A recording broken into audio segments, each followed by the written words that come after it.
Welcome to the Game Change mini-series, a collaboration between top-tier universities, national laboratories, community colleges, and government, community, and industry partners from a diverse sector across Kentucky and Tennessee. My name is Logan Jones. I'll be your host for this mini-series, and you might recognize me from the Middle Tech podcast. And in case you don't know what Middle Tech is a media company that exists to create content around entrepreneurship, innovation, and technology in and around Kentucky. And our goal at Middle Tech is to make the innovation ecosystem more accessible for those in this region. So we were obviously very excited when we got the opportunity to help create some content around what the Game Change initiative is. And so in this three-part mini-series, I'll be walking through the what, the why, and the how of the Game Change initiative, with the goal of communicating what an incredible opportunity this effort represents if we're awarded the NSF's $160 million grant. So before we dive into the series, I just want to provide some context around how all of this was put together and why Middle Tech is involved in the first place.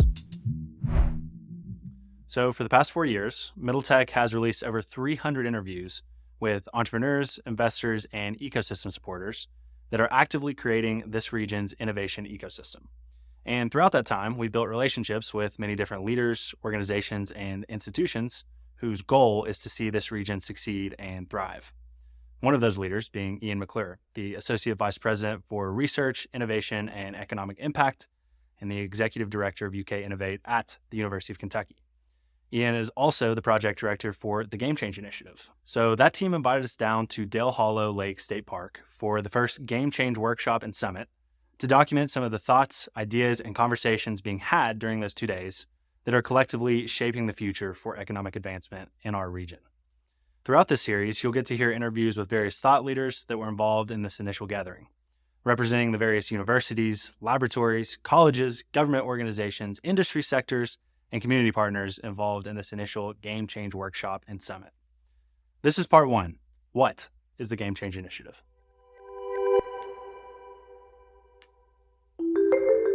So first off, let me define what the acronym GAME in Game Change actually means. It stands for Generate Advanced Manufacturing Excellence for Change. The aim is to advance carbon-centric circular economy technologies for advanced manufacturing solutions in the Southeast Commerce Corridor, which is quite a mouthful. So in other words, it just means to modernize the manufacturing capabilities of Kentucky and Tennessee.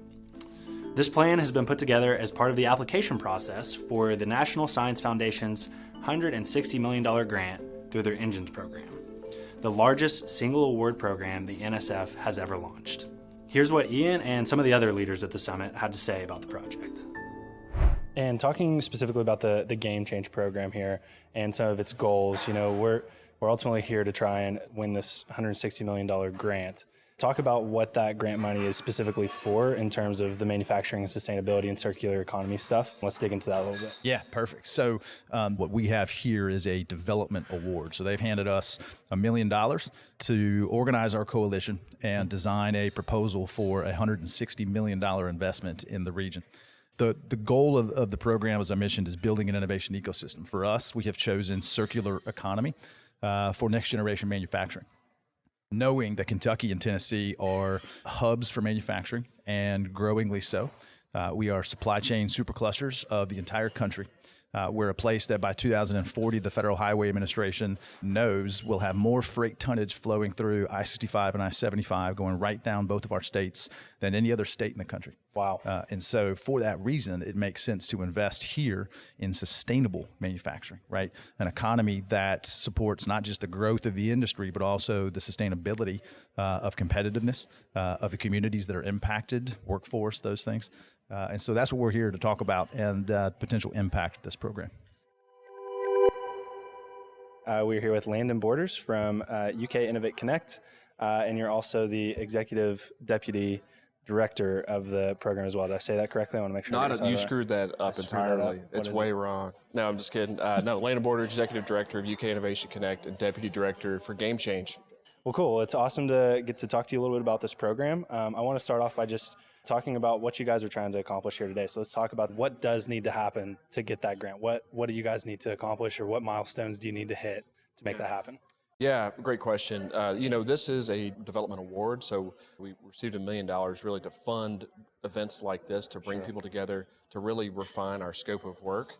But success here is really putting together what we know will be a very compelling proposal for the $160 million Type 2 funding from the NSF.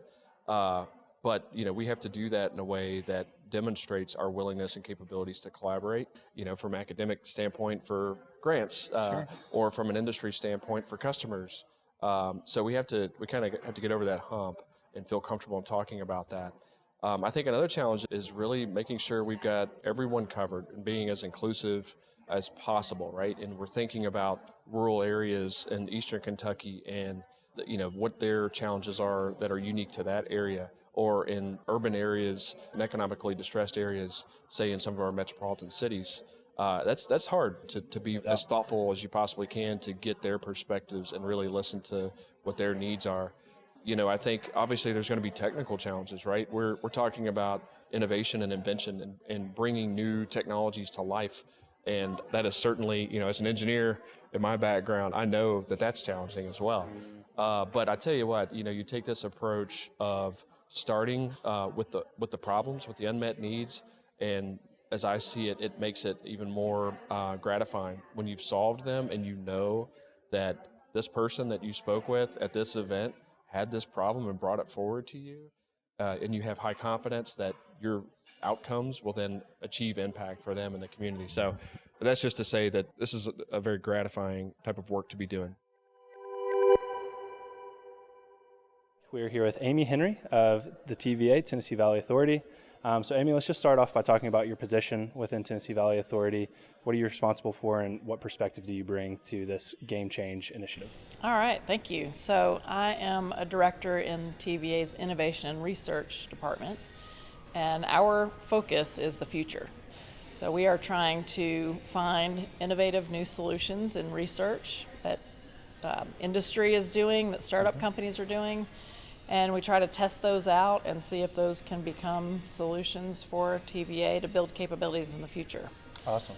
So my team is working on exciting things like how do we enable more electric vehicles in the Southeast?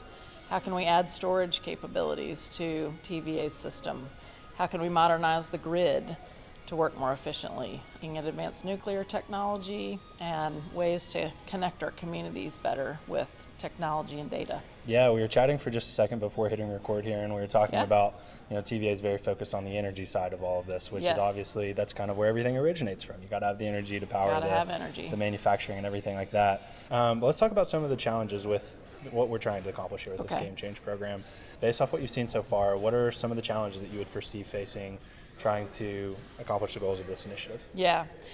Well, one of the challenges is just that we're aiming so high. I think we're really aiming to make a transformational change in the region, and it's a big scale. So you talk about all the manufacturing and transforming that, building an entire circular economy way of life, and so it's a lot of work to do. But I'm really encouraged that the leaders of this team have been able to bring together such a diverse group of people who are all interested in working on these problems. Yeah. So I think together we can figure it out. I'm TJ Barnett with the Middle Tech Podcast. We're here at the Game Change Summit with Deb Sosha, President and CEO of the Enterprise Center. We're super excited to have you here with us, Deb. Just take us through a little bit of today. I know you had a late night last night getting in from a different conference, but what are some of the challenges that you see the Game Change initiative happen in the next 6 months, 12 months, or just the entire thing? Yeah. I think one of the important things we talked a lot about today was the issue of trust. How do we help our communities? Because they've often been made promises that weren't kept. Mm-hmm. And so how do we build trust in those communities so that they can accept the support and they can tell us what support they need? All right, I'm Logan Jones. I'm here with John Gagel. So John, tell us about your position within Lexmark and also the position you hold within the Game Change program. And let's dive into what you guys are doing here today. All right, sure, Logan. So I'm Chief Sustainability Officer for Lexmark. We're headquartered in Lexington, Kentucky, and as far as Game Change is concerned, I'm the industry representative to the leadership board.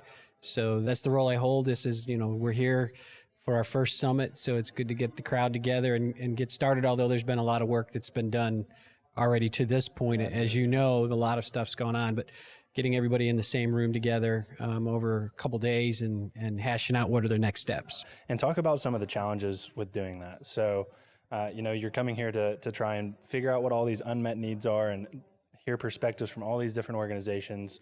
What are some of the challenges that are coming up as you're talking with all the different stakeholders here? Yeah, it's a good question, Logan. I think the first thing is really just learning how to communicate, right? I mean, we're neighbors. Kentucky and Tennessee, we're neighbors, right? So you and I are in Kentucky, but we have our neighbors in Tennessee. Very similar approaches to a lot of things, but how often do we actually talk to each other?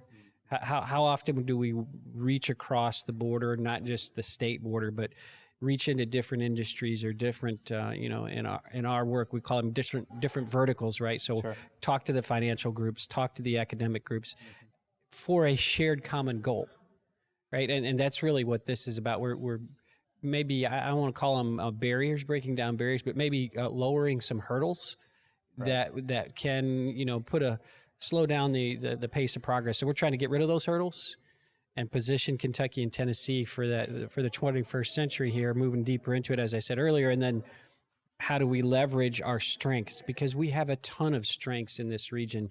Our geographic location where we are, the amount of logistics hubs that are here, the academic institution, the workforce that really wants to work, which has historically been one of our strengths. And then, just the kind of the can-do attitude that exists in this part of the country. Doug, thanks for taking some time to sit down with us and talk about the Game Change Initiative. So to kick us off here, just tell us a little bit about what progress on this goal of modernizing manufacturing in this Kentucky and Tennessee region, what does that actually look like to you? So, I'm Vice Dean of Engineering at Vanderbilt University, and to me, progress looks like this. When a business is looking at different regions across the country to decide where to plant roots, we want them to choose us. That's what progress looks like. We want startup companies to pop up all across our region, and we want them to stay here in Tennessee and Kentucky because they're blown away with how innovative we are, how amazing the workforce is, how there are so many opportunities to work with partners in our region. So it's really about creating that kind of fertile soil where businesses in this region can prosper. All right, so now that we have an understanding of what the Game Change Initiative is, we'll dive into the why of the program in the next episode, digging into the potential impact the program could have not only on this region, but on the country as a whole, and why that's so important. To learn more and get involved with Game Change, visit GameChangeEngine.org. Stay tuned for part 2, the why of the Game Change Initiative.